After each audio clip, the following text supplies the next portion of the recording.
Nessa semana nós lemos a Parashá Toldot. A Parashá ela vai falar sobre os dois filhos de Yitzhak Avinu, Yaakov e Esav. Eram filhos completamente diferentes. Está escrito que o Yaakov ele era uma pessoa mais pacata, mais tranquila, que ficava nas tendas. O que quer dizer ficava nas tendas? Ficava sentado estudando Torá, mais voltado para o lado espiritual, enquanto o Esav ele virou um caçador, uma pessoa um pouco mais ativa e que estava o tempo inteiro caçando. E é interessante que a gente sabe que o Yaakov é um grande tzadik e que o Esav, ele virou um grande irachá, um perverso que cometia as piores transgressões. Ele seguiu caminhos de idolatria, de assassinato, de adultério. Mas é interessante que o passuco, o versículo fala pra gente a seguinte ideia: Vayehav Yitzhak et Esav, Kitzaid bepiv. O Yitzhak, ele amava o Esav porque a caça estava na sua boca, quer dizer, o Esav, ele caçava e levava comida para o Yitzhak, e por isso ele amava mais o seu filho Esav. Verivka oevet et Yaakov, mas a Rivka, ela amava o Yaakov. Parece que a Rivka, ela tinha um entendimento maior, ela sabia quem era quem, então ela amava o Yaakov, que é o filho do Tzadik, enquanto o Yitzhak, de alguma maneira, ele se confundiu completamente e ele amava o filho errado, ele amava o filho que escolheu maus caminhos. A gente sabe o nível espiritual dos nossos patriarcas. Como pode ser que o Yitzhak, ele caiu num erro tão grande de amar o filho que era um urachá, que era um perverso, ao invés de amar o seu filho tzadik, o Yaakov Avinu.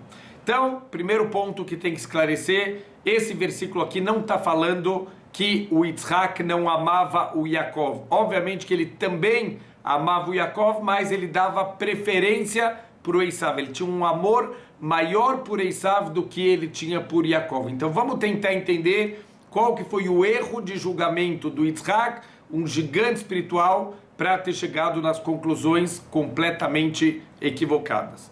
Fala o Rav Yosef Zi Salant Zecher Tzadik Livracha que existem dois tipos de tzadikim.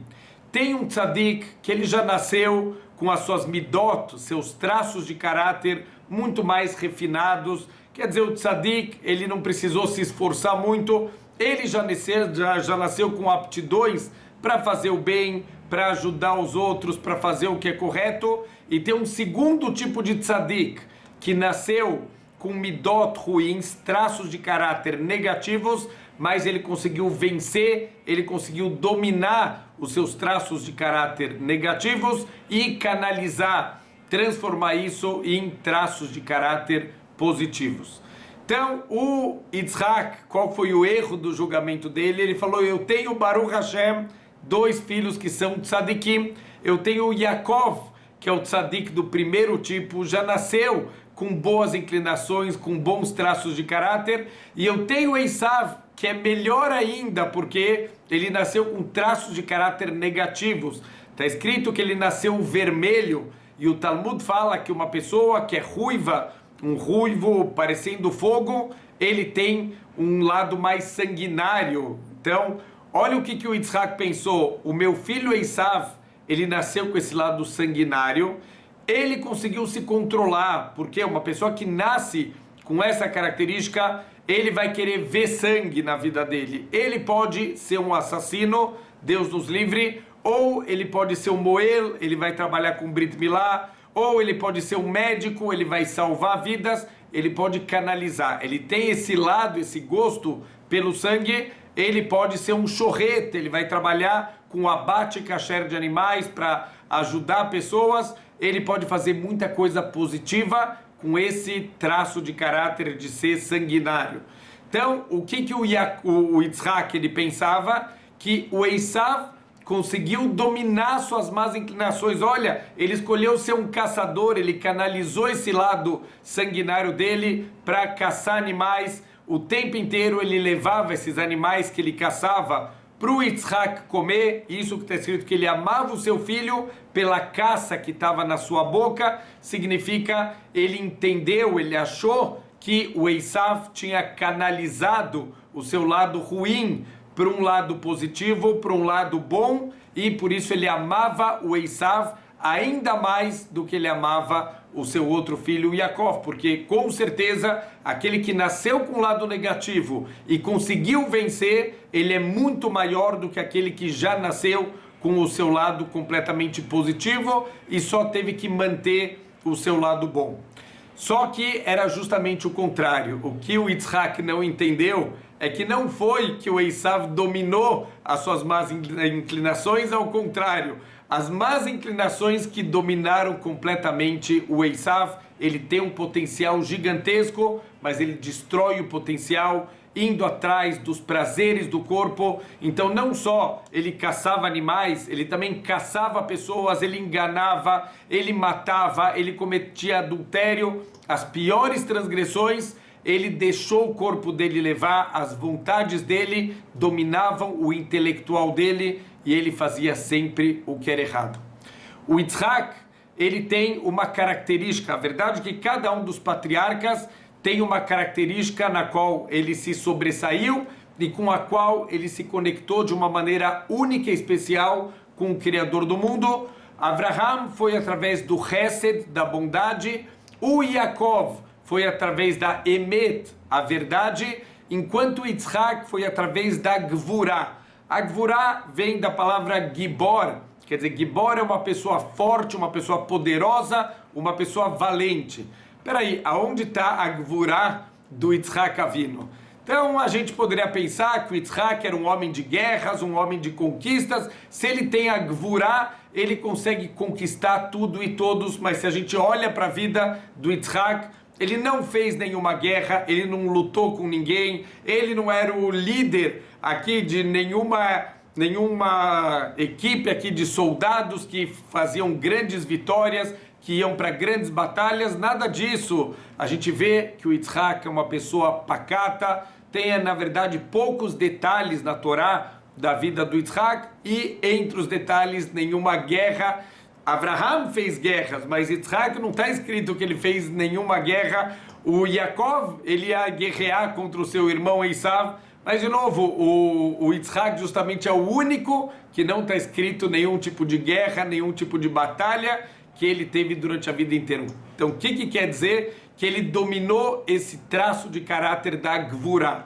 Então a Gvurá, na verdade, no mundo moderno, quem é o Gibor? Quem é a pessoa valente? O que não leva desaforo para casa, o que briga com todo mundo, que sabe bater. Então a nossa imagem do Gibor é aquele cara dos filmes que vai defender todo mundo, então ele bate naquele grupo de pessoas malvadas. Não é esse o conceito da Torá. O conceito da Torá é Eis el Gibor, Akoveshet Yitzro. Quem é a pessoa valente, quem é a pessoa poderosa, é a pessoa que tem autocontrole, ele tem domínio sobre os seus instintos, ele tem vontade de fazer alguma coisa, mas ele se segura. Esse é Yitzhak Avinu, o autocontrole de Yitzhak Avinu. Justamente não está escrito de nenhuma batalha, nenhuma guerra, porque a guerra dele não era externa, era uma guerra interna que ele tem de se autocontrolar, de autodisciplina, e ele entendeu que talvez também o Esav, ele vai ter o mesmo traço de caráter. Ele viu na vermelhidão